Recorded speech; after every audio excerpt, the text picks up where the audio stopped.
Okay, what if I give you another number?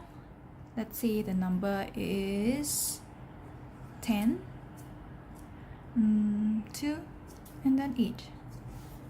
Okay, so what's the first thing we need to do first? Rearrange these numbers in increasing order, starting from the smallest. Smallest is 2, so we write down 2 here first, followed by, so 2 is out. The next one will be 8. 8 is smaller than 10, and then will be 10. Okay, so 2, 8, 10. So what will we place here? The daddy goes here, so 10 and 10. For subtraction, the biggest number will be here. Okay, so if we start with 2, this one will be 8. So always check. 8 plus 2 equals 10.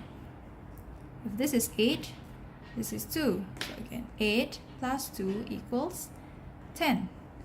So 10, take away the first number 2, and then followed by 8. So 10 take away 2 equals 8. So if 10 take away 8, it should equal to 2. 10 take away 8 is 2.